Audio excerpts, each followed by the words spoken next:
अस्सलाम वालेकुम नाज़रीन, आज हम लोग बना रहे हैं हरी भिंडी, जो खाने में बहुत ही ज़्यादा टेस्टी और देखने में बहुत ज़्यादा खूबसूरत नज़र आती है।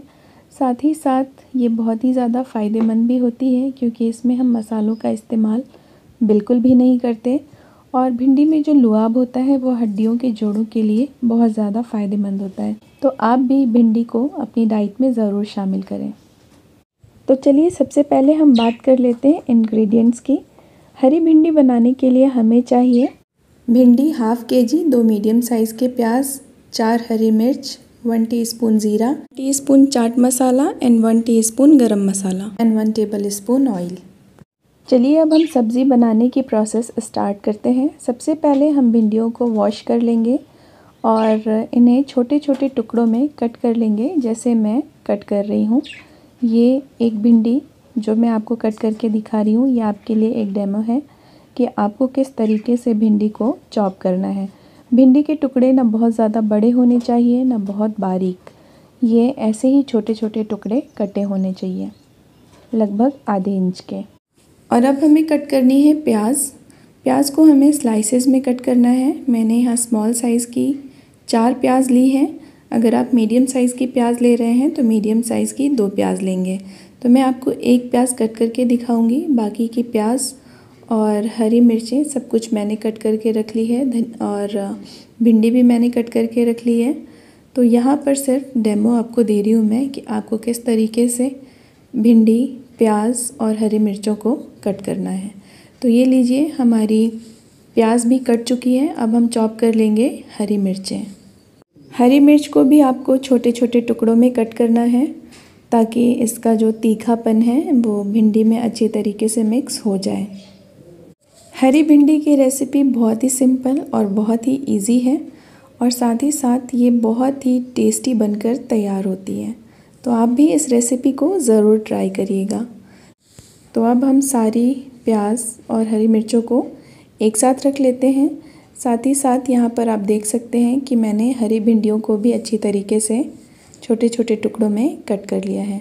अब हमारा नेक्स्ट स्टेप है कि अब हमें पैन लेना है और उसे गर्म करना है, और उसमें ऐड करना है 1 टेबलस्पून ऑयल। ऑयल को हम अच्छी तरीके से गर्म कर लेंगे। जब ऑयल गर्म हो जाए तो हम इसमें ऐड करेंगे 1 टीस्पून ज़ीरा, और जब ज़ीरा अच्छी तरीके से क्रैकल हो जाए तो फिर हम इसमें ऐड करेंगे टुकड़ों में कटी हुई हरी मिर्चें, और दोनों को थोड़ा सा क्रैकल कर लेंगे। जब ज़ीरा और हरी मिर्चें अच्छी तरीके से क्रैकल हो जाएंगी तो फिर हम इसमें ऐड कर देंगे स्लाइस में कटी हुई प्याज, और प्याज को भी हम गोल्डन होने तक फ्राई कर लेंगे। बहुत ज़्यादा हमें प्याज को गोल्डन नहीं करना होता है, लाइट गोल्डन करना होता है, क्योंकि प्याज जो है वो भिंडी के साथ भी फ्राई होती है। तो ये लीजिए, अब हमने ऐड कर लिया है प्याज को, और इसे हम थोड़ी देर तक सौते कर लेंगे। हरी हरी भिंडी में बारीक कटे हुए प्याज और ज़ीरे का जो फ्लेवर आता है उसकी बात ही अलग है। साथ ही साथ हम इसमें ऐड करते हैं 1 टीस्पून चाट मसाला पाउडर, जो हमें भिंडी को थोड़ी देर तक सौते करने के बाद ऐड करना होता है। अगर आपके पास चाट मसाला नहीं है तो आप उसकी जगह लेमन जूस का भी यूज़ कर सकते हैं। इन दोनों ही चीज़ों का फ्लेवर भिंडी में बहुत अच्छा आता है, और इससे भिंडी का जो चिपचिपापन होता है वो ख़त्म हो जाता है, और भिंडी बहुत ही ज़्यादा टेस्टी बनकर तैयार होती है।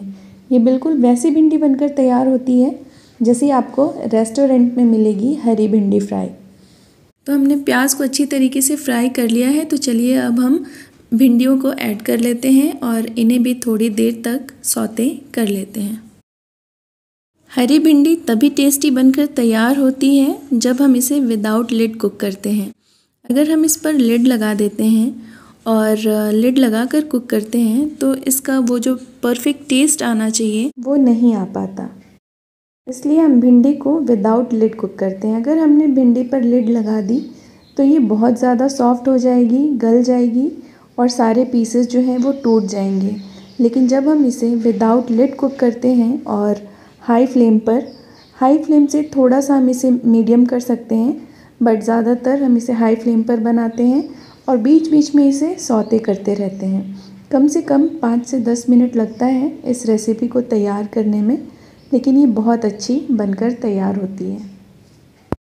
हमने भिंडी को 2 से 3 मिनट तक सौते कर लिया है।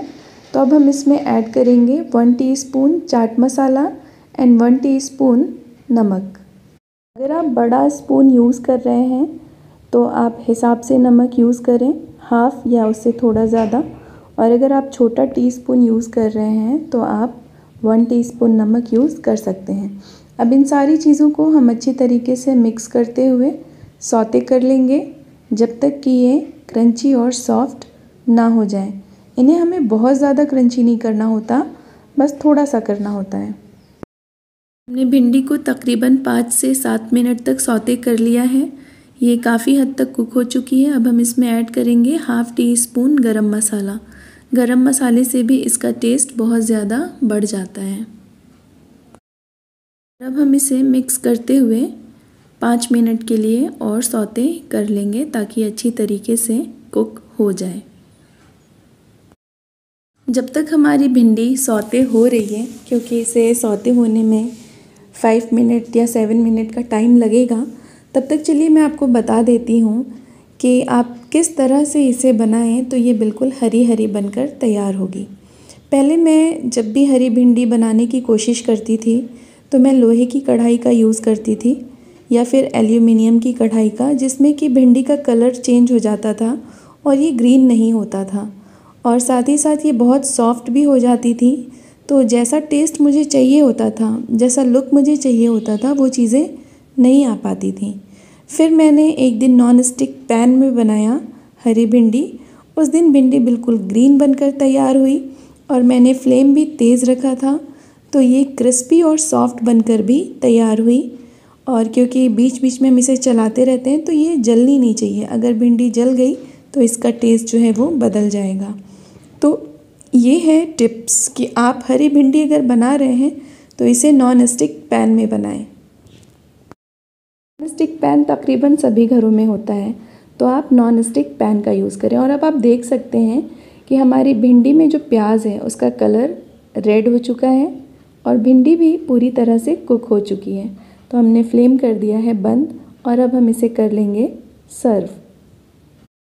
भिंडी को आप दाल फ्राई के साथ खाएं, या तो आप घी के तड़के वाली दाल खाएं या फिर लहसुन और लाल मिर्च के तड़के वाली दाल के साथ खाएं। ये बहुत ज़्यादा टेस्टी लगती है। और हरी भिंडी क्रिस्पी पराठों के साथ भी बहुत ज़्यादा टेस्टी लगती है। और अगर इसके साथ आप कोई अचार ले लेते हैं, जैसे नींबू का अचार है या मिक्स अचार है, तब तो इसका टेस्ट ही डबल हो जाता है। तो चलिए हम इसे सर्व कर लेते हैं। आप देख सकते हैं कितनी अच्छी बनकर तैयार हुई है। सर्विंग के लिए मैंने यूज़ किया है वाइट सेलो प्लेट। आप चाहें तो कोई बोल भी यूज़ कर सकते हैं या आप अपनी मर्ज़ी का कोई भी बर्तन यूज़ कर सकते हैं। लेकिन जब हम किसी के सामने कोई भी चीज़ सर्व करते हैं तो हमें बर्तनों का, उनके कलर का और कॉम्बिनेशन का भी ख़ास ख्याल रखना पड़ता है। इससे चीज़ें बहुत ज़्यादा प्रेजेंटेबल बन जाती हैं। तो अब आप देख सकते हैं कि वाइट प्लेट में ये हरी भिंडी कितनी ज़्यादा खूबसूरत नज़र आ रही है। मेरी बिना मसालों वाली रेसिपीज़ ख़ास तौर से मेरे उन दोस्तों के लिए हैं जिन्होंने अभी नई नई कुकिंग शुरू की है, या फिर जो लोग हॉस्टल में रह रहे हैं जिनके पास मिक्सर ग्राइंडर या फिर बहुत ढेर सारे मसाले नहीं होते हैं। तो उनके लिए ये इजी टू कुक रेसिपी है। साथ ही साथ ये बहुत टेस्टी और हेल्दी भी होती है और आप कहीं भी इसे बना सकते हैं। तो ये बहुत ज़्यादा आसान है, इसलिए मैंने ये रेसिपी आपके साथ शेयर की है। आप भी इसे बनाएं, खाएं और खाने के बाद मुझे कमेंट करके बताएं कि आपको हरी भिंडी की रेसिपी कैसी लगी। और बढ़िया बढ़िया रेसिपीज़ के लिए, अच्छे अच्छे वीडियोस के लिए, अच्छे अच्छे टिप्स के लिए मेरे चैनल को सब्सक्राइब ज़रूर करें ताकि आपको न्यू वीडियोस मिलती रहें। और साथ ही साथ बेल आइकन को भी प्रेस करें ताकि आपको न्यू वीडियोस के नोटिफिकेशंस भी मिलते रहें। चलिए फिर मिलेंगे नेक्स्ट वीडियो में। तब तक के लिए अल्लाह हाफिज़।